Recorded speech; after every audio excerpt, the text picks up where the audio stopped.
Dear friends, आप सभी को हमारे चैनल में बहुत बहुत स्वागत है। आज हम लोग ग्रामर की क्लास में use of will have to का यूज सीखेंगे, है ना। इसका आपको हिंदी में आपको पकड़ना है पड़ेगा, है ना। पड़ेगा या करना पड़ेगा, है ना। ये सेंटेंस को आपको ध्यान में रखना है हिंदी में, और इसका पहचान यही होगा। और इंग्लिश में इसको आपको बनाना है विल हैव टू लगाकर, है ना। विल हैव टू आपको यूज करना है। तो डियर फ्रेंड्स, आपसे ज़्यादा समय ना लेते हुए अब मैं हिंदी के कुछ एग्जाम्पल में चलते हैं और देखते हैं इसका इंट्रोगेटिव, नेगेटिव और अफर्मेटिव सेंटेंस। डियर फ्रेंड्स, तो अब हम चलते हैं उस स्लाइड में जहाँ पे कुछ एग्जाम्पल है। डियर फ्रेंड्स, तो फर्स्ट एग्जाम्पल आपके सामने है, मुझे पढ़ना पड़ेगा, है ना। मुझे पढ़ना पड़ेगा। तो यहाँ जैसा कि हम फर्स्ट में ही आपको बता दिए हैं पड़ेगा, है ना। तो मुझे पढ़ना पड़ेगा, तो यहाँ आप पढ़ेगा से क्या आपको सेंटेंस को हिंदी में पहचानना है। तो इसका इंग्लिश में क्या बनेगा, I will have to read, है ना। I will have to read, ये सेंटेंस होगा। नेक्स्ट सेंटेंस है, मुझे नहीं पढ़ना पड़ेगा। मुझे नहीं पढ़ना पड़ेगा अगर आपको नेगेटिव में बोलना पड़े तो इसका इंग्लिश होगा I will not have to read. Dear friends, आपसे हम्बल रिक्वेस्ट है, अगर आप मेरे चैनल में न्यू हो तो इस चैनल को सब्सक्राइब करें, easy to learn with Shrijay, है ना। ये चैनल को सब्सक्राइब करें ताकि अगले वीडियो की नोटिफिकेशन आप तक सबसे पहले पहुंचे। नेक्स्ट मैं बात करूं तो आपके आगे आगे सेंटेंस है, क्या मुझे पढ़ना पड़ेगा, है ना। क्या मुझे पढ़ना पड़ेगा, तो इसका सेंटेंस क्या होगा इंग्लिश में, will I have to read. और ये क्या है आपका इंट्रोगेटिव सेंटेंस है ना। इंट्रोगेटिव सेंटेंस का नेगेटिव में नेगेटिव सेंटेंस है। तो डियर फ्रेंड्स, आपको यहाँ पढ़ेगा और फर्स्ट में देखें क्या से ये शुरू होगा। इंट्रोगेटिव के क्वेश्चन का ये यस और नो वाले क्वेश्चन है, यस नो क्वेश्चन का है। अब यस नो क्वेश्चन इसलिए बोलते हैं क्योंकि हम इसका जवाब यस नो में दे सकते हैं। जैसे अगर हम बोलें will I have to read, क्या मुझे पढ़ना पड़ेगा, तो यहाँ पे आप आंसर दे सकते हैं yes I have to read. अगर नहीं आपको पढ़ना पड़ेगा तो आप क्या बोलेंगे, no I will not have to read. Next question की बात करें, इंट्रोगेटिव सेंटेंस है आपका, क्यों मुझे पढ़ना पड़ेगा। अगर ऐसा सेंटेंस रहेगा तो यहाँ पे क्या होगा, why will I have to read, why will I have to read. तो डियर फ्रेंड्स, यहाँ पे आप देख पा रहे हैं कि इस तरह का सेंटेंस को जो डे टू डे लाइफ में हम यूज करते हैं उसको मैं आपको एक्सप्लेन करके बता रहा हूँ। डियर फ्रेंड्स, अगर आप स्ट्रक्चर के माध्यम से जानना चाहते हैं तो हमारे कमेंट बॉक्स में कमेंट करें, मैं आपको स्ट्रक्चर के साथ में बताऊँ। लेकिन स्ट्रक्चर से ज़्यादा बेटर मैं समझता हूँ कि इस तरह से आप अच्छी तरह से समझ पाएंगे। नेक्स्ट है, अब आई से हो गया, आई के बाद आई सब्जेक्ट से कंप्लीट किए, अब हम लोग वी से बनाना है। तो वी का हिंदी वर्ड होता है हम या हम लोग, है ना। तो हम लोग को एक मोबाइल खरीदना पड़ेगा। अगर ऐसा आपको बोलना है तो आपको बोलना पड़ेगा we will have to purchase a mobile, या फिर आप बोल सकते हैं we will have to buy a mobile. Dear friends, next sentence अगर इसी को हम नेगेटिव सेंटेंस में बोलना पड़े, ना वाले सेंटेंस को बनाना पड़े, तो किस तरह बनेगा, हम लोगों को एक मोबाइल नहीं खरीदना पड़ेगा।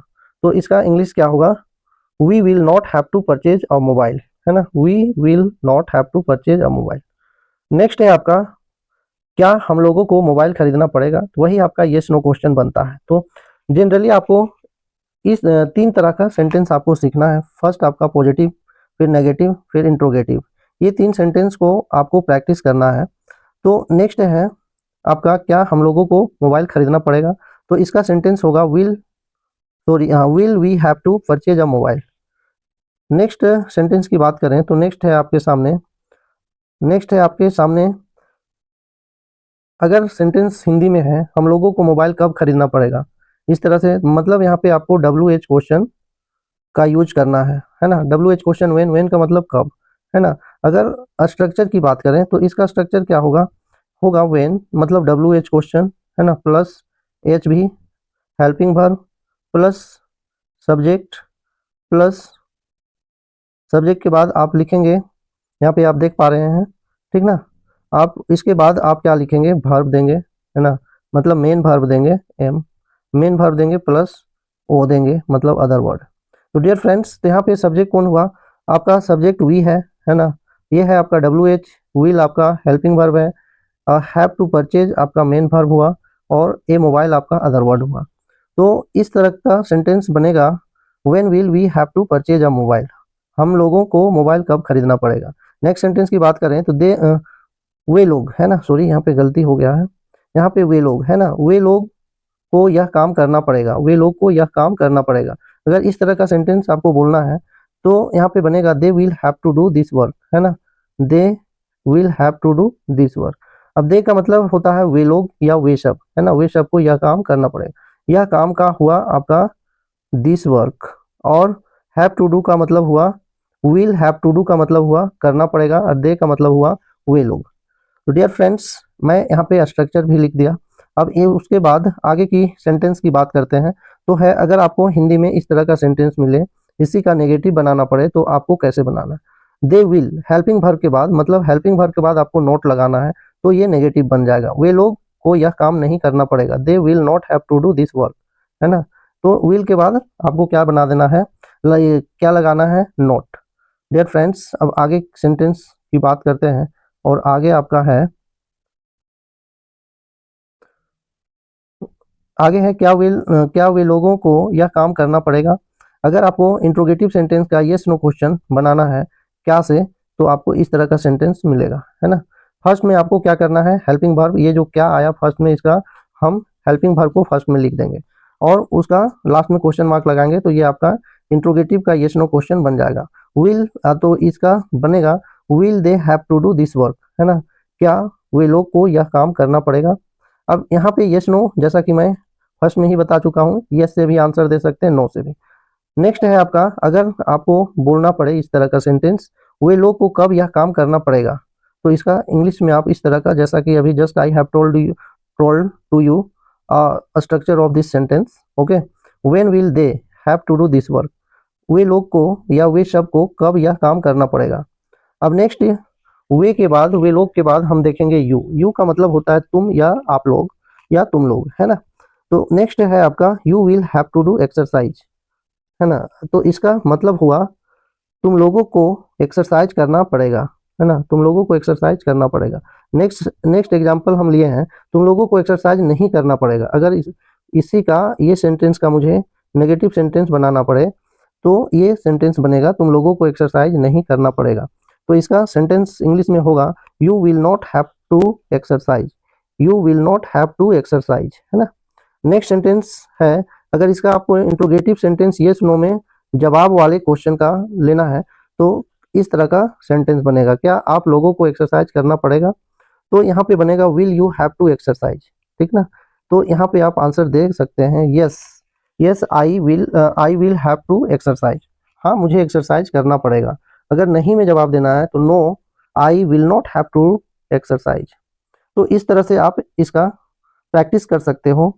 और डियर फ्रेंड्स, अगर आप इंग्लिश सीखना चाहते हैं, तो सबसे पहले आप जो दिन भर में जो सेंटेंस बोल रहे हैं, 1 महीना तक आप लिख करके प्रैक्टिस करें।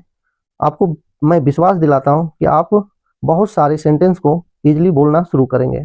और एक चीज़ और है, वो है कि अगर आप बुक या कोई भी इंग्लिश आर्टिकल या न्यूज़पेपर पढ़ रहे हैं, तो वो क्या है कि आपको कोई वर्ड से जंप करके आगे नहीं जाना है, जिससे आपका वर्ड पावर बढ़े और आपको ईजिली कोई भी चीज़ इंग्लिश में लिखा हुआ आपको समझ में आए। डियर फ्रेंड्स, अगर आप वर्ड पावर बढ़ाना चाहते हैं, तो हमारे इसी चैनल में आपको वर्ड पावर के लिए भी मैं एक सीरीज चला रहा हूँ 3600 का, है ना। तो उसमें से मैं पिक्चर दिखा करके भी आपको सिखाता हूँ और सेंटेंस में यूज करता हूँ। उसके बाद आपको ग्रामर का भी स्ट्रक्चर बताते हैं, कौन सा टेंस में है, कौन सा टेंस में पैसिव में है, एक्टिव में है, या फिर जिस तरह का भी स्ट्रक्चर है, मैं आपको वहाँ पे एक्सप्लेन करके बताता हूँ।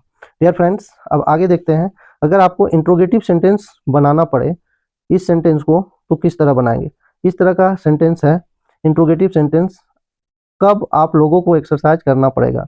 या इस सेंटेंस को आप इस तरह से भी बोल सकते हैं, आप लोगों को कब एक्सरसाइज करना पड़ेगा। तो इसका इंग्लिश होगा when will you have to exercise, है ना, when will you have to exercise. Next है, अगर हम अब या यू से हो गया कंप्लीट, अब हम लोग देखेंगे वह से, और ये मेल मेंबर के लिए है। वो है ही का मतलब होता है वह, ठीक ना। तो उसे हेल्प करना पड़ेगा, उसे मदद करना पड़ेगा। इस तरह का अगर सेंटेंस बोलते हैं तो उसका इंग्लिश होगा he will have to help, he will have to help. अगर इसका नेगेटिव बनाना पड़े तो नेगेटिव क्या बनेगा, उसे मदद नहीं करना पड़ेगा, he will not have to help, है ना। अब यहाँ पे जैसा कि मैं पहले बता चुका हूँ कि हेल्पिंग वर्ब के बाद में क्या लगाना है आपको, विल नॉट, मतलब हेल्पिंग वर्ब के बाद नॉट का यूज करना है। यार फ्रेंड्स, अब इसी का हम इंट्रोगेटिव सेंटेंस का येस नो क्वेश्चन देखेंगे, ठीक ना, येस नो क्वेश्चन देखेंगे। तो उसमें से है क्या उसे मदद करना पड़ेगा, तो क्या है, तो क्या का इंग्लिश में आपको हेल्पिंग वर्ब को फर्स्ट में रख करके बनाना है, जैसा कि मैं यहाँ पे आपको दिखाया। तो will he have to exercise. Dear friends, next बात करें तो इसका इंट्रोगेटिव सेंटेंस WH क्वेश्चन में यूज करना है आपको, और वो है अगर हिंदी में इस तरह मिले क्यों उसे मदद करना पड़ेगा, तो यहाँ पे क्या बनेगा, why will he have to help. Dear friends, अब हम आगे देखते हैं। तो आगे है आपका सी, है ना। सी का मतलब है यहाँ फीमेल मेंबर के लिए, सी का मतलब वह या उसे। डियर फ्रेंड्स, इसका बनेगा सी, अगर उसे खाना बनाना पड़ेगा, अगर आपको इस तरह का सेंटेंस आप बोलते हैं तो इसका इंग्लिश होगा she will have to cook food. Dear friends, अब हम आगे देखते हैं, और आगे है आपका उसे, इसी का आपका नेगेटिव वर्ड है। तो आपको इसी तरह से प्रैक्टिस करना है, एक आपका पॉजिटिव सेंटेंस लेना है, उसको नेगेटिव बनाना, फिर इंट्रोगेटिव बनाना, फिर इंट्रोगेटिव बनाना, मतलब चार, एक सेंटेंस का चार सेंटेंस आपको बना करके प्रैक्टिस करना है, और मन में ही बोलना है। बोलना, लिखने से ज़्यादा प्रैक्टिस आपको बोल करके करना है, क्योंकि आपको बोलने के लिए सीखना है। तो और अगर आप डेली अगर 10 वर्ड याद करते हैं तो आपको एक महीना में 300 वर्ड होता है, और आपका एक साल में आपका 3600 वर्ड हो जाएगा। तो एक साल में आप इजीली सीख सकते हो। बहुत सारे चैनल आजकल यूट्यूब में आपको मिल जाएंगे, वो 1 महीना 2 महीना की वादा करते हैं कि मैं इंग्लिश सिखा दूंगा, तो ये सब बोलने के लिए है, लेकिन रियल में अगर आप करके दिखाएं ऐसा, तो this is the impossible task, ठीक ना, असंभव टास्क है ये काम है, ऐसा मैं समझता हूँ। क्योंकि 1 महीना में सीखा नहीं जा सकता, किसी भी भाषा को सीखने के लिए एक प्रोसेस होता है। वो पहला प्रोसेस है आपका वर्ड पावर, जो आप अपने आमने सामने सुनते हैं, देखते हैं, उसी को आप इंग्लिश में बोलना शुरू करें, देखें और प्रैक्टिस करें, तो आप आसानी से सीख पाएंगे, ऐसा मुझे विश्वास है। और मैं ये एकदम प्रैक्टिकली बात बता रहा हूँ, और जो मैं अपने टीचिंग एक्सपीरियंस में सीखा और जिस तरह से मैं प्रैक्टिस किया, तो ये मैं आपको बता रहा हूँ। डियर फ्रेंड्स, अगर आगे देखते हैं आप, और आगे है आपका नेक्स्ट है आपका क्या उसे खाना बनाना पड़ेगा। तो ये आपका इंट्रोगेटिव सेंटेंस येस नो वाले हैं। तो येस नो वाले क्वेश्चन का भी हम बताएं आपको क्या, इसके पहले जो हेल्पिंग वर्ब है उसको आपको फर्स्ट में रखना है। तो यहाँ पे विल क्या है, विल आपका हेल्पिंग वर्ब है, फर्स्ट में रख दिए। अब हम इसका सब्जेक्ट को रखेंगे, है ना। तो सब्जेक्ट कौन है, सी, तो सी रखें, उसके बाद विल आया है तो यहाँ पे हैव टू का यूज होगा। विल के बाद हमेशा क्या लगता है, V1 लगता है। तो हैव का फॉर्म अगर आप नहीं जानते हैं, वर्ब फॉर्म में आपको याद नहीं है, तो सबसे पहला काम आप वर्ब फॉर्म का याद करें, तब आप इंग्लिश को थोड़ा इजीली समझ पाएंगे। मतलब अगर टेंस की बात करें तो इंग्लिश में इसका 30% का वेटेज मुझे ऐसा लगता है कि है। डियर फ्रेंड्स, तो इसका क्या बनेगा, will will she have to cook food, और लास्ट में क्वेश्चन मार्क होगा, यहाँ पे फुल स्टॉप लग गया है। नेक्स्ट है, अगर हमको फिर WH क्वेश्चन से अगर बनाना पड़े इंट्रोगेटिव सेंटेंस तो क्या होगा, तो इसका होगा क्यों, व्हेन, जो भी है WH क्वेश्चन से जैसा बोलना चाहते हैं वो चीज़ आप यूज कर सकते हैं यहाँ पर। तो उसे क्यों नहीं खाना बनाना पड़ेगा या पकाना पड़ेगा। तो डियर फ्रेंड्स, तो इसका क्या होगा, why will she have to cook food. Dear friends, अगर आप हमारे चैनल में न्यू हो तो इस तरह की इंफॉर्मेटिव वीडियो पाने के लिए आप इस चैनल को सब्सक्राइब करें, easy to learn with Shrijay. ये यूट्यूब चैनल में आपको जेन्युइन और आपके वर्ड भंडार को भी बढ़ा देगा, और आप नियमित रूप से अगर आप डेली 10 वर्ड यूज करके, सेंटेंस में यूज करके आप प्रैक्टिस करते हैं, बोलने की प्रैक्टिस करते हैं, तो मुझे विश्वास है कि आप जरूर एक दिन इंग्लिश सीख जाएंगे।